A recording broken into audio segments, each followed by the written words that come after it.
Let's be honest for a second. How many times have you decided you're finally going to complete a long fast, maybe 48 hours or even longer, only to find yourself raiding the kitchen before you've even made it through the first day? If that sounds familiar, you're definitely not alone. The reality is that most people struggle with extended fasting, and not because they're weak or lack discipline. It's simply because we're human.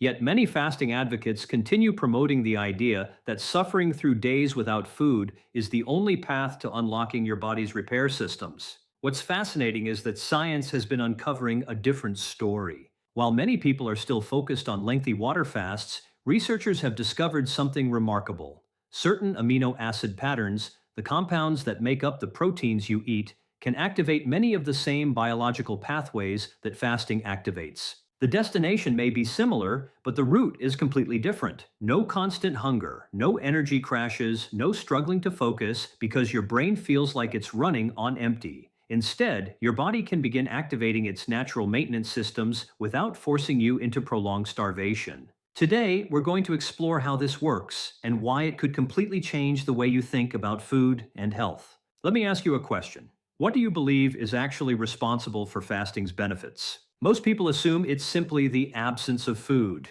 Maybe it's giving digestion a break, encouraging fat burning, or reducing calorie intake. Those factors certainly play a role, but they're only part of the picture. The deeper story revolves around communication.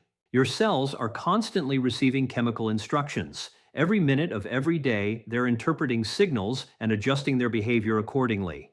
Some of these signals encourage growth, others trigger maintenance and repair. One of the most important repair processes your body can activate is called autophagy. The word may sound technical, but the concept is surprisingly simple. The term literally means self-eating. Don't let that description alarm you. It's actually one of the most elegant systems in human biology. Imagine every cell in your body as a workshop. Over time, damaged tools accumulate, old equipment wears out, defective parts begin taking up valuable space. If nothing removes those faulty components, efficiency starts to decline. Autophagy acts as the cleanup and recycling team. It identifies worn-out cellular parts, breaks them down, salvages anything useful, and removes what no longer serves a purpose. The result is a cleaner, more efficient cellular environment. When this process functions properly, the benefits can be significant. Cells perform more effectively. Energy production improves. The immune system works more efficiently. Even the mitochondria, the tiny structures responsible for generating energy inside your cells, can function better. In many ways, autophagy is one of the body's most important maintenance programs. A major breakthrough in understanding this process came from Japanese researcher Yoshinori Osumi, who spent years uncovering how autophagy operates at the cellular level. His discoveries were so important that they earned him the Nobel Prize in 2016. This isn't a trendy health theory or an internet fad. It's a well-established biological process supported by decades of scientific research. For years, scientists believed there was only one reliable way to activate autophagy: stop eating entirely. The evidence seemed straightforward. Whenever animals were deprived of food, autophagy increased. Once feeding resumed, the process slowed down. The conclusion appeared obvious. But as research tools became more sophisticated, scientists began asking a more detailed question. Instead of focusing only on whether food was present, they started examining exactly what was being consumed. That's when the picture became much more interesting. Researchers discovered that autophagy wasn't responding solely to calorie intake. It was responding to specific molecular messages inside the body, and many of those messages were linked directly to certain amino acids. That distinction changed everything. The real trigger wasn't simply the absence of calories. It was the absence of particular signals that tell cells resources are abundant and growth should continue. Once scientists understood this, a new possibility emerged. If those signals could be controlled through nutrition, perhaps some of fasting's benefits could be achieved without complete food deprivation. Now let's talk about one of the most important players in this entire process. It's called mTOR, short for mechanistic target of rapamycin. The name isn't important. What matters is its job. Think of mTOR as a construction manager inside your cells. When mTOR is active, it sends a clear message. Resources are available, so it's time to build. Proteins are assembled. New tissues are created. Muscle growth is supported. Cellular activity focuses on expansion and production. Growth mode is fully engaged.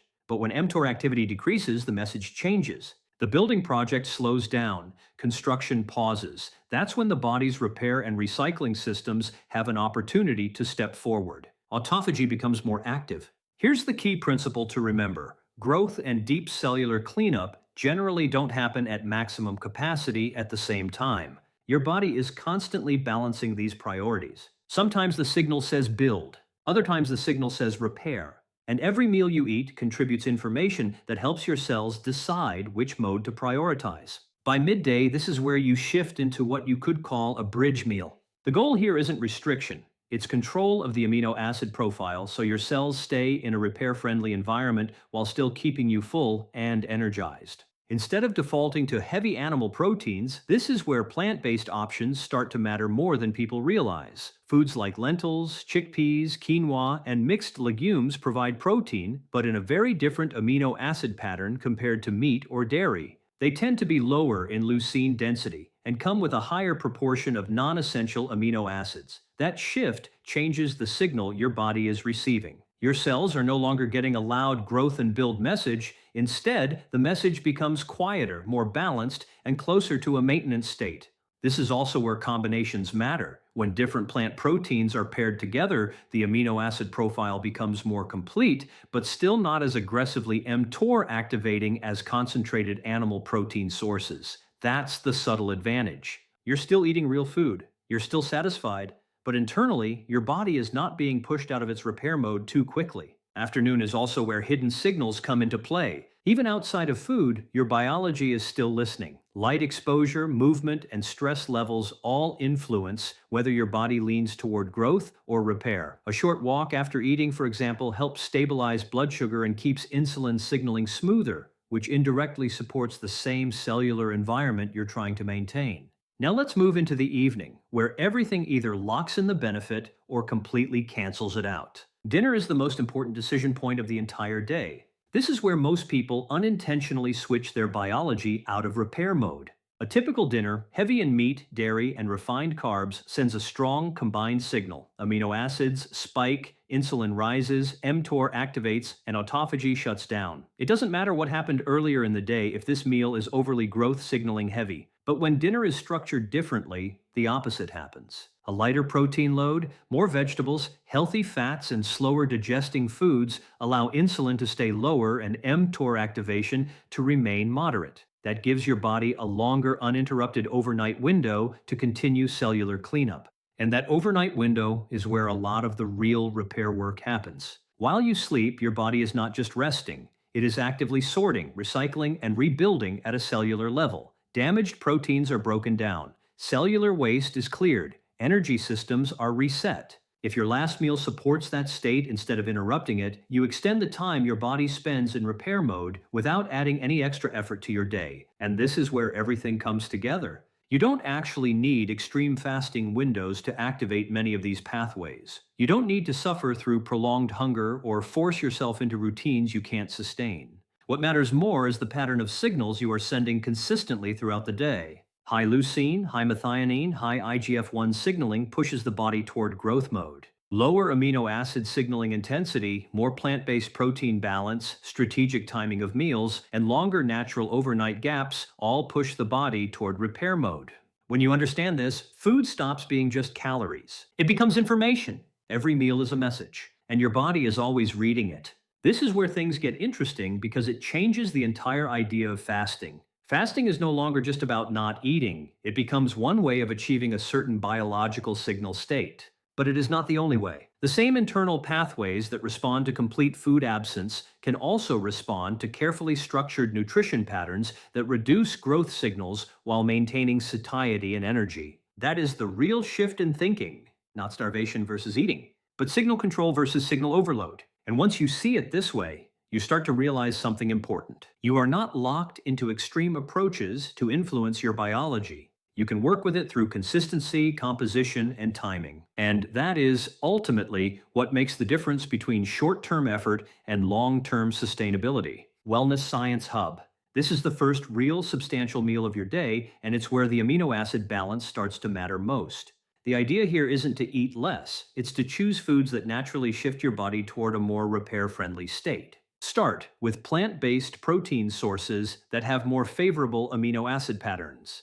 Lentils and rice are a good example. On their own, each is incomplete, but together they complement each other in a way that improves the overall protein quality while keeping leucine levels lower compared to animal-based meals like beef or chicken. Hemp seeds are another powerful option and often overlooked. They provide a complete protein profile, but with a relatively moderate leucine content, which keeps the growth signaling from becoming overly dominant. Pumpkin seeds are also useful here. They contain a high amount of non-essential amino acids, especially glycine, which emerging research suggests may actually support cellular maintenance pathways rather than suppress them. Chickpeas paired with tahini are another strong combination. They work well nutritionally, and just as importantly, they are practical and enjoyable to eat, which is something many nutrition plans ignore but absolutely matters for long-term consistency. Adding olive oil and plenty of non-starchy vegetables rounds out the meal.